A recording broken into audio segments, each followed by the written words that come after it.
There's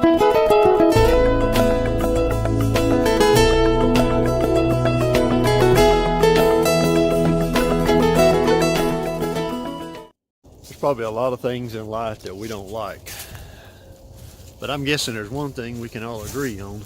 That's pain. Nobody likes pain. Nobody wants to experience pain or feel pain. But you know, when you think about pain, you can think about physical pain, getting hurt, or you can think about emotional pain. So that's what I want to talk to you about today. What do you do when you experience pain? You know, I once heard of a rare condition called CIPA, congenital insensitive to pain with anhidrosis. I know that's a mouthful, but it's basically a rare condition where people had the inability to feel any pain at all.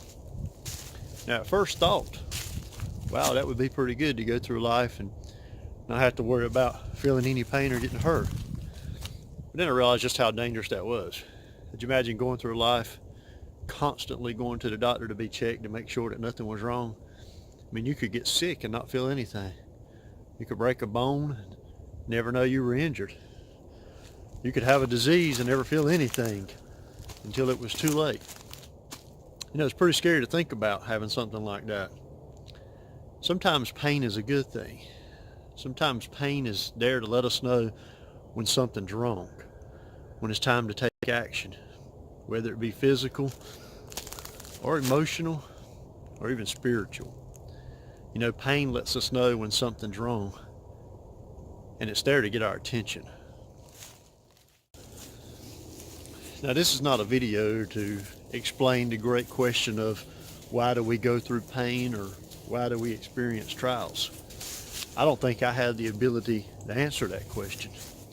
But what I can do is tell you about someone in the Bible who experienced pain and the answer that he got.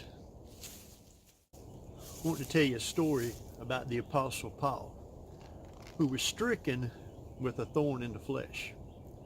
The Bible doesn't really say what that was, and there's been a lot of speculation over the years about what exactly he was experiencing. But we know Paul was in some sort of pain because of it.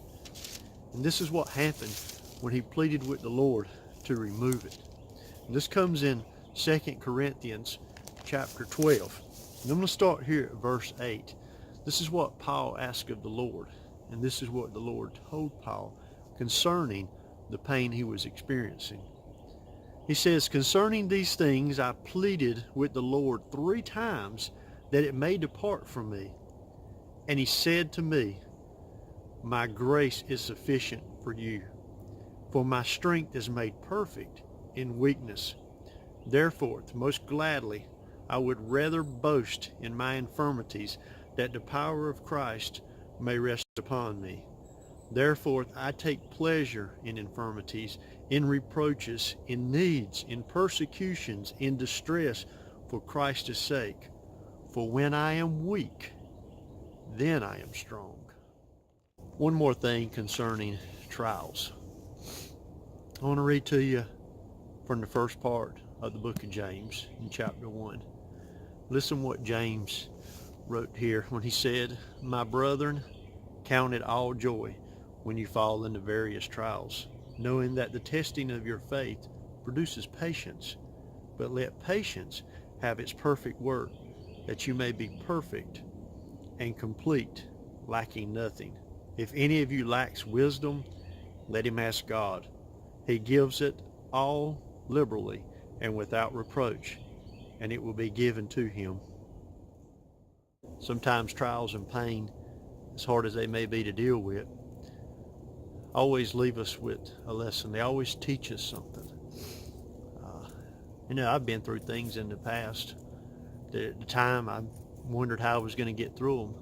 But because of that, it made me stronger. And it allowed me to help and deal with somebody else who may be going through something similar. You may be dealing with some sort of pain now. It's important of how you deal with it. You can go to God. You can be like Paul and ask him to remove it, and you may get the same answer. Maybe that God just wants you to realize that His grace is enough to sustain you, enough to get you through. You may not overcome the pain that you're experiencing. You may overcome it, and it may make you stronger. The point is your attitude of how you deal with it when you go through it. Be thankful that God's grace is still abundant.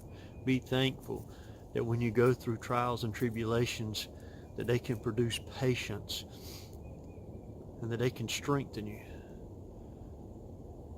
You're made strong through weakness sometimes. And it allows you to better face the next valley that you're going through, or better helps you to understand someone else or help someone else through it. It's just the world we live in that we're going to experience pain and trials. But it's important to remember that God's ways are higher than our ways. And so it's always important to remember God's grace. God's grace through a Savior, Jesus Christ.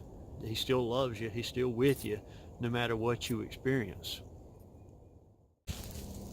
You know, I heard a great saying that said, God tests believers to bring out the best, where Satan tempts them to bring out the worst.